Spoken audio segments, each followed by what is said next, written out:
Good evening, this is the Nerdist to Human, and welcome to this, my Pacifist run as SPQR in Rome Total War. As anyone who has played SPQR will tell you, you can bulldoze your way right through your fellow Romans in a few turns and romp off to victory. And whilst I have done that here on the channel before, today's plan is to see how long we can keep the peace and see how long it takes for the Civil War to kick off. With any luck, we won't need to resort to what we might call aggressive diplomacy. You might immediately notice that our economy is a cocking disaster. We do, however, have a huge and powerful army, one which we intend not to use. To fix our money troubles, I chose to disband the Velite and the Hastati, as well as get a port going. We do need to be careful though. You see, when the human player plays as SPQR, the other Romans totally can, and totally will, attack the Senate. Let me reload to just give you a quick example. So with my army disbanded, it would not take long for them to see me as a juicy target. On a side note here, much like the rebels, SPQR cities cannot rebel.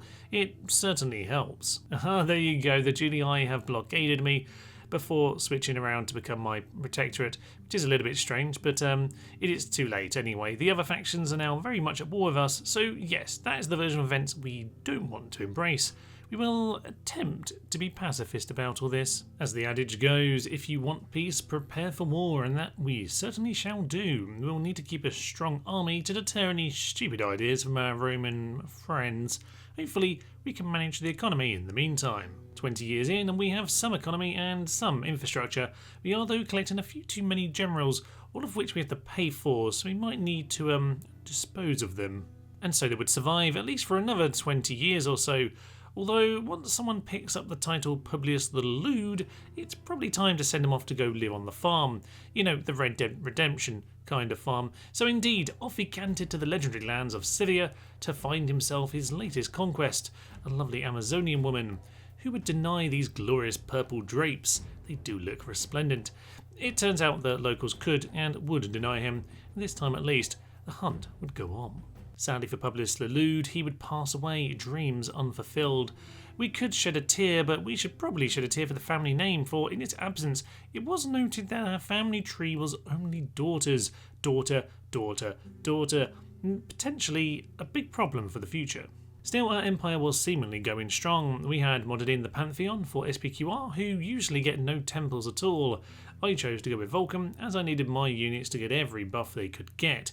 Indeed, you'll notice we do have some Praetorians these days. Rome was not built in a day, but it was looking pretty darn good after 50 years. The Luctus Magna would help us make the most of the few generals we had, and the Foundry would surely be critically important to maximise our damage output per soldier. In an unexpected twist here, Mediolanum has been sacked by the Spanish, of all people. The Julii generally look in trouble here. Maybe it's worth actually flicking through the map at this stage. We can see that Spain are looking very strong indeed, actually.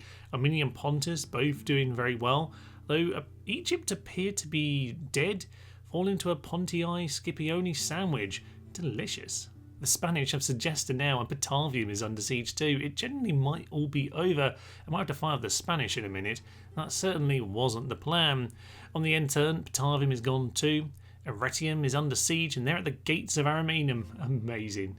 Anyway, Machiavellis and the Foundry has been built, and as has the Pantheon. And with that, we can reach gold weapons and gold armour. If it is to be Spain, then I reckon I'm ready for them. And there goes the neighbourhood. Arretium has fallen, and they're poking their noses in our direction now. The Julii do still have a Quincum, but they look like a spent force. Bloody Spain ruining the experiment. Trade rights with Spain, you say? Well, I guess they are sort of on my side, or at least they're doing my job, so why not? In case they do attack, at least we'll have the rebel army as a buffer. Cheers, Steve! I can't help but notice the Carthaginian stack arriving at my shores. Yup, that's a siege. It's particularly surprising because the Scipii took their land the best part of a century ago. Apparently they have Sardinia and the Balearics. Speaking of Spain, by the way, they appear to have missed their chance, sadly. Brutii have swept them back, and whilst they've crippled the Julii, they haven't quite finished the bastards. As for Carthage, the game does not fancy their chances. Not sure how they built this army with their two tiny cities, but they pulled some units out of their arse, so let's sally forth and give them a hearty spanking. Decimus the philosopher would lead us into battle, and in spite of his wise words, he clearly didn't know how to charge his cavalry. Poor effort, lad. Nonetheless, his wisdom in preparation meant he swept most of the enemy aside with his golden sword, his cavalry leaping like salmon across the battlefield. Down went the general, and the cavalry would mop them up as the infantry pushed forward into victory. It was hardly the Punic Wars, but it was an impressive victory. Defeat is imminent, the game warns me. The Brutii certainly had done an impressive job pushing the Spanish out of Italy, but of course even with 50 settlements, they cannot win the game without Rome, and I suspect the game has just realised that. I suspect the end is nigh. At the very least, Gnaeus the engineer had pretty much finished every last building in Rome. And in what is truly a first for me, the rebels are asking for an alliance. I've seen them offer ceasefires before, but an alliance? Well, as the Emperor of Anarchy, here at Timelapses the Human, I can hardly deny them. It is the year 146 BC, the year that historically Rome would burn down both Carthage and Corinth, the year that they truly arrived as a superpower. Suffice to say that that day was long ago in this realm. My Roman brothers have pretty much carved up the world already. The Scipii have quelled Egypt at last, the Brutii have mostly defeated Spain, the Julii, well, they exist. It's pretty much only Armenia who remain at this point, but even they appear to be succumbing to the relentless Roman assaults. Can't be long until I'm the next target. A battle, I hear you cry? Yes, but I will be fighting along with my Brutii ally for the final Spanish city, a city defended by none other than Milo the Killer. They've earned the honour, damn it. The Brutii don't really need my help, but I do want to get involved a little bit here, even if I am the UN peacekeeping force.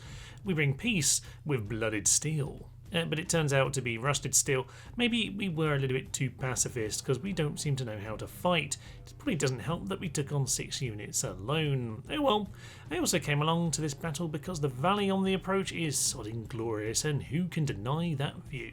Spain are dead, and the gods are not happy. Plague has struck the empire, and that is not good news. Not only are my precious Triarii now dying, but my only 2 generals are both affected. That is mildly terrifying. The year is 110 BC and it has finally happened. The Brutii are besieging Rome, and amazingly the Scipii want me to become a protectorate state. That however means nothing really, because we'll be back at war by the end of the next turn. What it does mean though is that the Scipii are not in a 3-way alliance anymore. Let's see how long that lasts. Who knows, maybe those 2 will go to war. The nonsense continues as the Brutii offer protectorate status before immediately re-besieging the city. But among the chaos, Carthage are destroyed. Carthago delenda est. Roma has seen Carthage destroyed. Now though, it seems like it's time for us to fall. The time has come. They are only attacking with 1 army and no general, albeit they do have various urban cohorts with 5 experience. In we go. Much like on the campaign map, their attack was even slow on the battlefield, and sadly my onagers were being a little bit fussy and not shooting down the towers. Time for my good Sir Herennius Garbo to lead the charge. Some would say bravely through the siege tower ballista fire, others would say foolishly. In spite of the early knocks though, we would soon snipe off their general. Whilst we had lost lots of bodyguards, this would put us in good stead to rout the rest. As they approached the breach in the walls, our Pelan were routing them instantly. Things were looking good. With the full chunky affair underway, the onager was finally doing good work. Time for the cavalry to swing into the rear, but it wasn't quite over, however. Some units were being diverted over to the walls, where sadly our heroic Triarii would have to hold in the meantime. In spite of the madness of ordering flaming shots at the very units my generals were charging into, I got away with it, and the main force were eviscerated. With any walls left to defend, it was time for some silliness. Onagers ahoy! Ha ha ha! They actually did it! Victory and glory to Rome! I will definitely be taking those numbers, and from here it is probably sensible to counter-siege ASAP.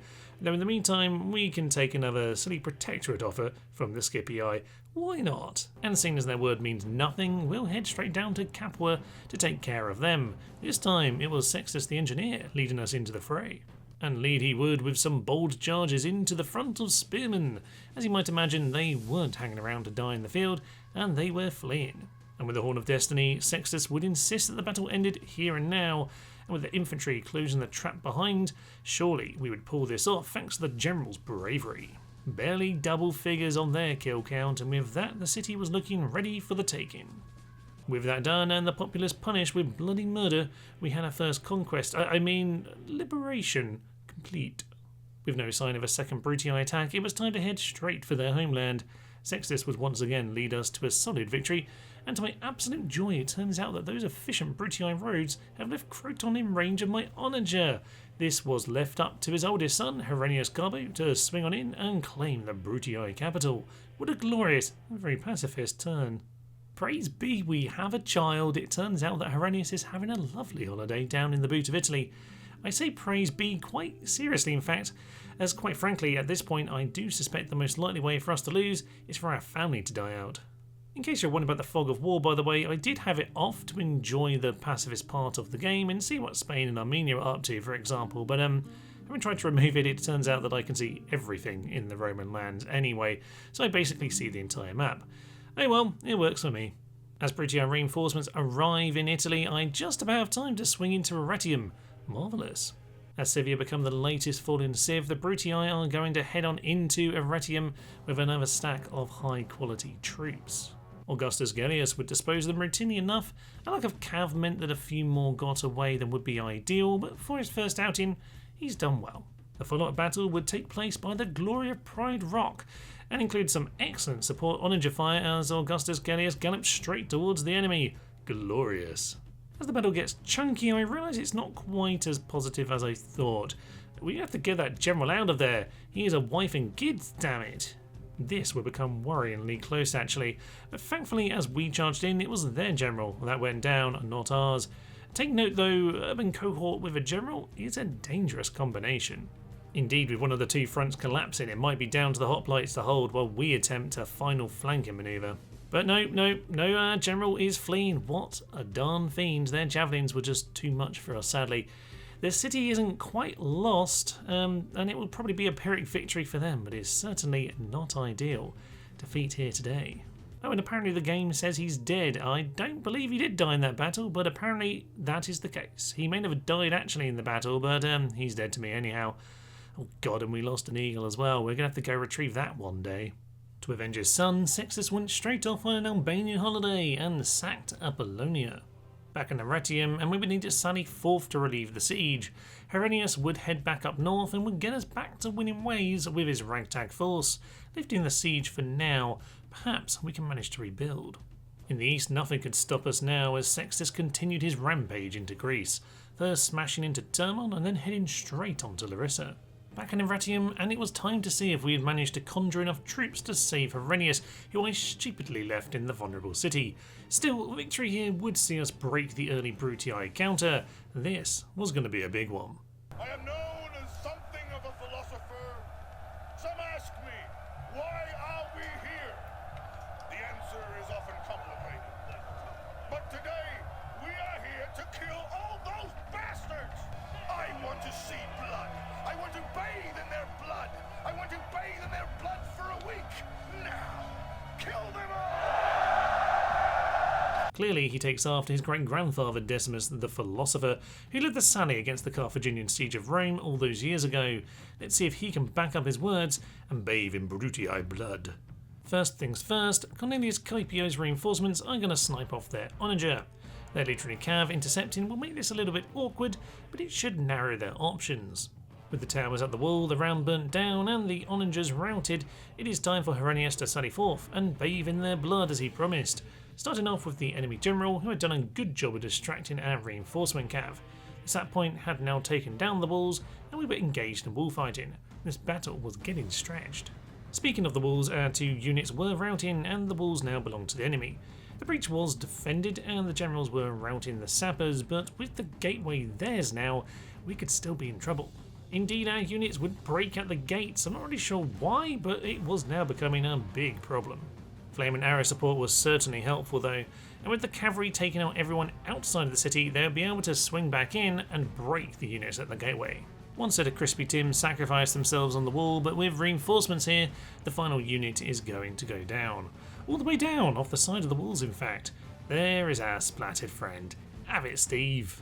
A brutal affair, but Herennius Garbo once again proves to be the man of his word. Few can argue that he did not bathe in their blood as promised.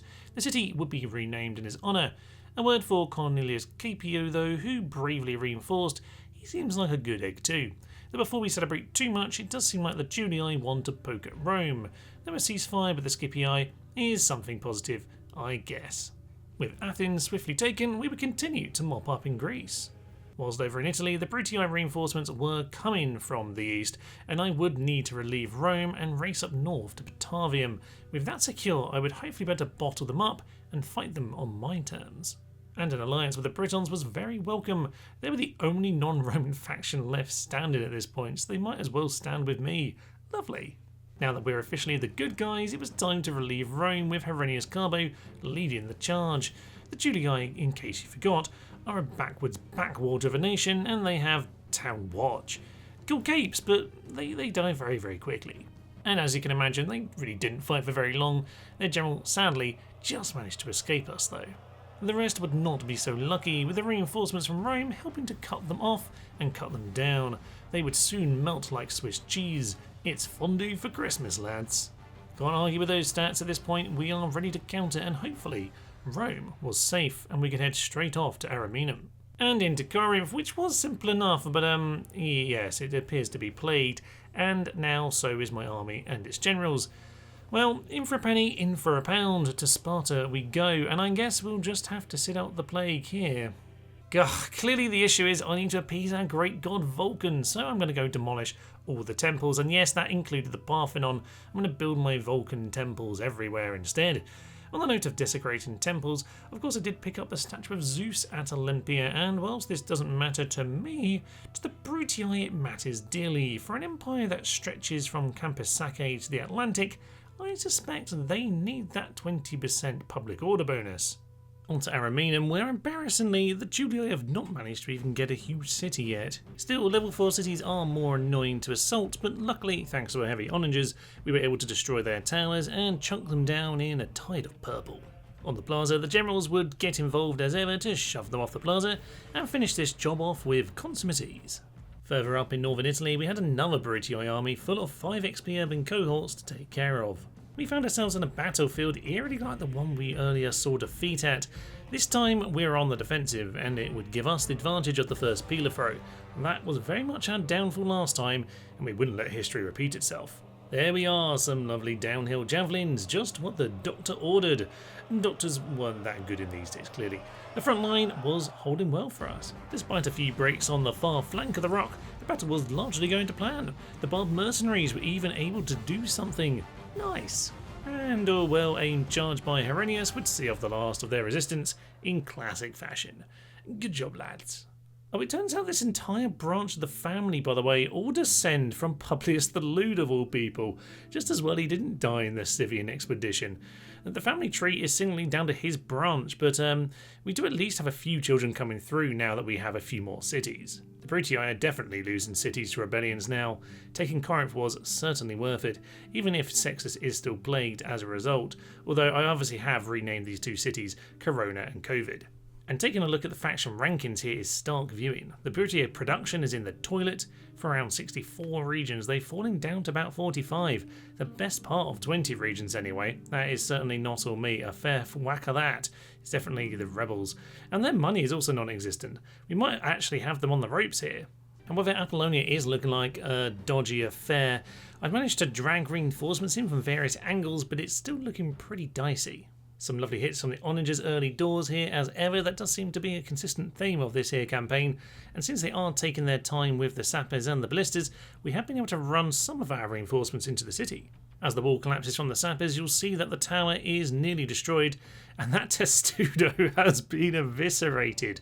What a damn hero this onager guy is. Quintus Polybius arrives to slam random units in the rear just as the tower goes down. First wave has been repelled at the breach.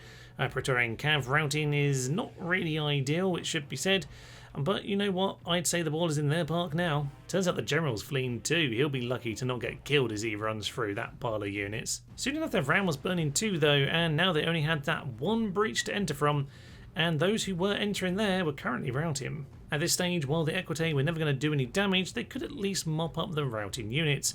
With only one entry point though, all their units were descending at once. This actually was not a good thing at all, and it was gonna be a chunk fest. And a rout fest too. We're falling apart here like a lost simile. If nothing else, those Equitae can distract their units, and we can at least try to make it back to the plaza. and the 1 unit of urban cohort will have to try and hold the gateway towers to whittle them down in the meantime. Well, predictably they broke too quickly, and on the plaza we soon saw that they have too much for us. The 5 XP has carried them through once again. These are veterans from the Sivian campaigns, damn it. We had too many new recruits, and despite the heroics of the Onager, the battle was lost. Ultimately though, that was just small fry, a sneaky conquest on the edge of the Empire to keep them distracted. The Bow Bridge was left unattacked that turn, just long enough to allow for reinforcements to bolster their numbers. But as inevitable as the sun set in, the attack on the Po River is coming. Cornelius the Cruel has come to take on Herennius Carnival, a great hero, surely he has this. A lovely shot there as they charge on in, and there goes the General, amazing stuff.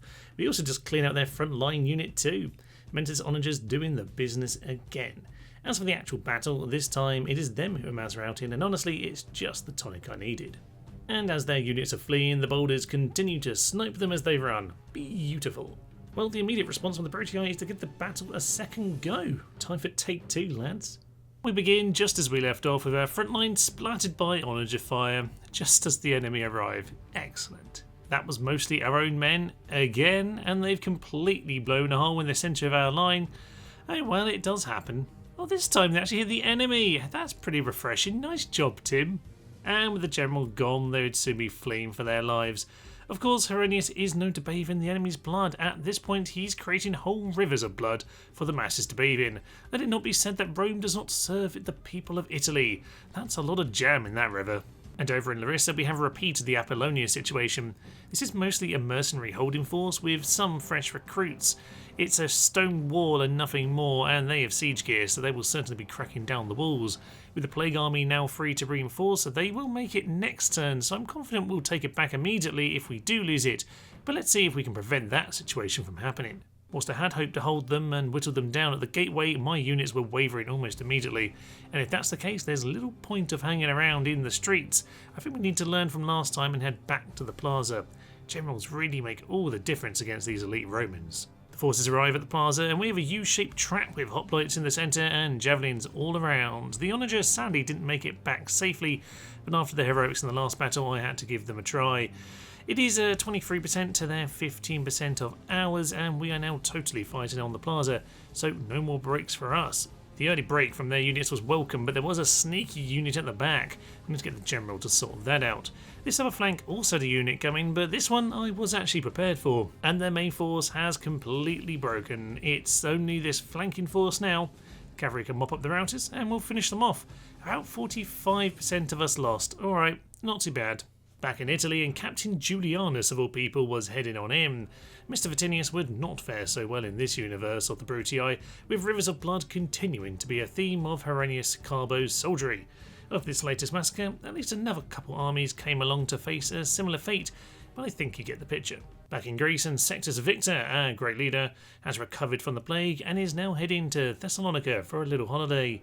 That place is exterminated, and you know what? We might as well head straight on to our hypochondriac friend here to put him out of his misery. There we go, killed him instantaneously.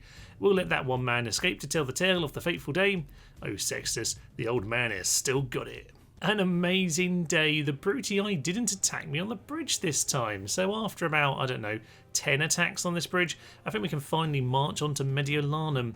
And with that exterminated, Herennius Victor can take a lesson from his father and finish off the remaining Brutii general. Though as a great engineer, he chooses to splatter with Onager, though sadly they didn't quite have the ammo to finish off the last few bodyguard. Sometimes the old ways are the best. Time to send in the generals. The city of Herennius Carbo, however, was under siege, and they would come in for an attack. I had chosen to push on forward to Mediolanum, as I felt we probably had enough to go and deal with this. The Cav did great work early doors as ever, disrupting their troops and routing several of them. On the walls we were shooting them in the back, and the wall fighting was certainly looking better than usual this time. From here, we'd be able to mob them up. With Bailazora taken and one victory for our rookie general out in the mountain passes, Sextus the Butcher is picking up a few more mercs on his way to Byzantium. After defending said mountain pass, Apollonia was ripe for the plucking, and Captain Nero would waltz in and burn the city down, as he liked to do that sort of thing. Byzantium is next up for our dear leader, and to celebrate his 70th birthday, he will rename the city Tomzantium. Next up is Segesta, where Titus Septimius aims to impress his grandfather by reclaiming the long-lost eagle.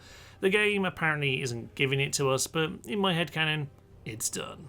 Oh, and after another bridge battle, Herennius has picked up the epithet The Defender. Sadly, due to the rivers of blood, he is now bloodthirsty. He has a pet lion, though, and a historian in his retinue, so no one messes with him, and indeed, he'll be the one writing the history books. Herennius would, though, need to head into Medulanum to relieve it, and remind everyone that he knows how to be an aggressive general too, when he needs to be. As ever, he would lead a cavalry assault on their lines, allowing my line to hold firm, and let the Silver Chevron onagers do their filthy business. As the general goes down to our cav, the reinforcements from the city were arriving. I think this battle would be very much under control. Although they are AI controlled, so to expect the general to do some suiciding. Speaking of which, the battle is basically won here, but this AI reinforcement lad did get himself in trouble. Perhaps luckily though, he managed to flee in time. As for these urban cohort, I really do marvel at them sometimes. The battle is completely gone, everyone is fled, but they are still fighting. Their friends carpet the ground around them, and yet still they go on. Bloody impressive, lads. After yet more bridge battles, it was time for Herennius to stretch his legs once again, though it should be noted that northern Italy is littered with his name, from the city to several historical battle sites, albeit the bridge could have 10 of them. Time to head into Batavium then. Taking a look across the map, and you'll notice that the Brutii have lost huge swathes of Asia to my rebel allies, and at this point I feel pretty confident that we are just bulldozing through their lands. Let's tie up this campaign, shall we? A sad day. Herennius has finally been defeated, not by hordes and hordes of treacherous Romans, but by the gods themselves. He will join Vulcan in the great volcano in the sky.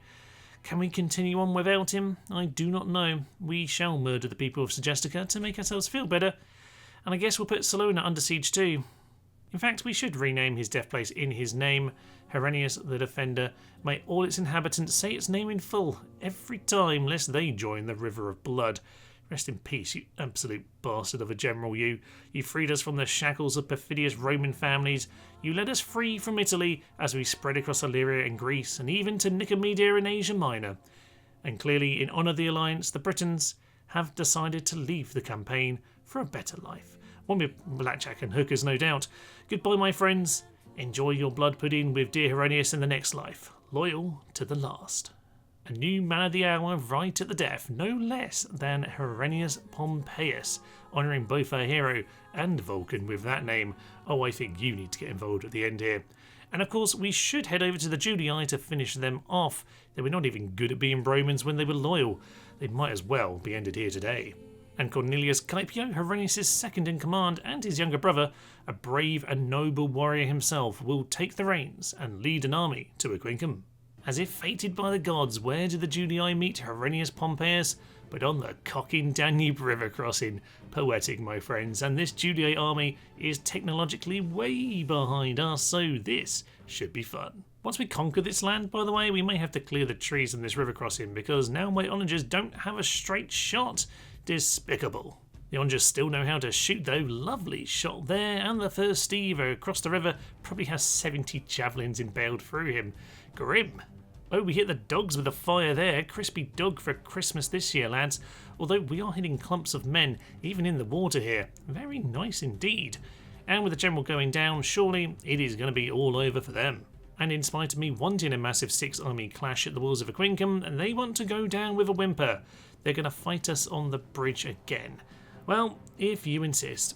With that bridge battle yielding predictable results, we have turned our attention back to Sicily. And whilst the Scipii have been quiet in this war, their treachery has not been forgotten, so we have taken back these 3 cities at least.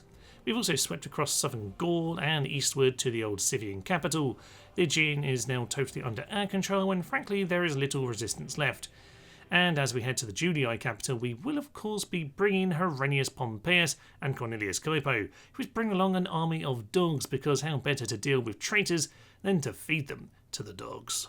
And as the wall falls, many of the auxilia have chosen to be crushed by the walls rather than be shredded by the dogs. I probably have to agree with that choice. And looking at these guys, I think it might be right. The game is jumpy from all the dogs, and hopefully they can actually find their way to the plaza. Oh, indeed, they have managed to find their way here eventually and are going straight for the generals. Those treacherous dogs. I bet they weren't expecting this ironic ending. And that said, the dogs are struggling against their armour here. Cornelius will have to enter the fray to defend the good old doggos, and if he falls, well, he falls in honour of his brother. Oh, there he goes. I maintain that that dog there got him. Definitely, it was a dog that finished him off. And in come the Roman cav to pick off Cornelius. The few dogs that remain fight on under the crumbling wreck of an imperial palace. It's metaphors ahoy here, and I'm kind of amazed he didn't die. He runs off to check on the dog handlers. Indeed, he just wants to make sure all the dogs have had a good go. Yeah, indeed, there are a few more dogs. You see, he was not totally running away, and as Herennius' men arrive to reinforce, I think the battle here is done. With that victory then, the Junii are down, and it's time to tidy up the map here just a little bit more. Outside Samarabriva, my final act will be to avenge my allies, the Britons, as I aim to claim my 50th settlement, and with it, victory. But my victory screen, very strange. Maybe it's a bit wonky for SPQR. Anyway, well, fine then, to mark the occasion, we're going to burn down yet more cities, and paint purple all across the map. I think we can probably end it here. Except there was one last tale to tell. It is said that great rains fall to honour great men, and on this day our enemies would at last fall. Cornelius Caepio, Greybeard and all these days would continue with his army of dogs to finish off the Scipioni down into Marfa. Glorious. Up at Campus Sacae, Herennius Pompeius would complete his life's work by leaving the Brutii with just one final city. But up in Hyperborea, none other than our hero, Sextus the Butcher, would return our armies to the land of the Amazonians, where his grandfather, yes, Publius the Lewd, once sought to end his life in style. Sextus, at 90 years young though, would not be able to take on the Amazonians, who had long since departed, but he could rid the world of the Brutii menace once and for all. Victory was never in doubt, and so, along with our rebel friends, we had spread pacifism across the known world. Thank you for joining me on this joyous romp through my SPQR Pacifist run. I thoroughly enjoyed reliving one of my most fondly remembered campaigns, and if you like this kind of content then do let me know in the comments, as it does take an awful lot of work to put these together, but I would be interested in making more like it. Indeed, if you do like this type of content, then there is a Papal States Pacifist run from Medieval 2, should you have missed that video, and do look out for our new Barbarian Invasion series starting on Monday. If you've already liked, commented and subscribed but you still want to further support the channel, then you can join here or on Patreon and become a member, where there are a variety of benefits. I'll let you browse those at your leisure, but lastly, should you actually want to play as Rome yourself, then there is an incredibly straightforward guide for that here on the channel, so I will link that above and in the description below. For now though, I will leave you. I'm Thomas, this is Just a Human, and for now it is bye bye friends, tally ho. Have you heard the good news, my friends? Here's the good news! It's the Pope! Has the Pope ever done as badly as I'm doing as the Pope right now? God only knows. God only knows. Down goes the spoon of destiny. And there he goes! It took every last bolt we had.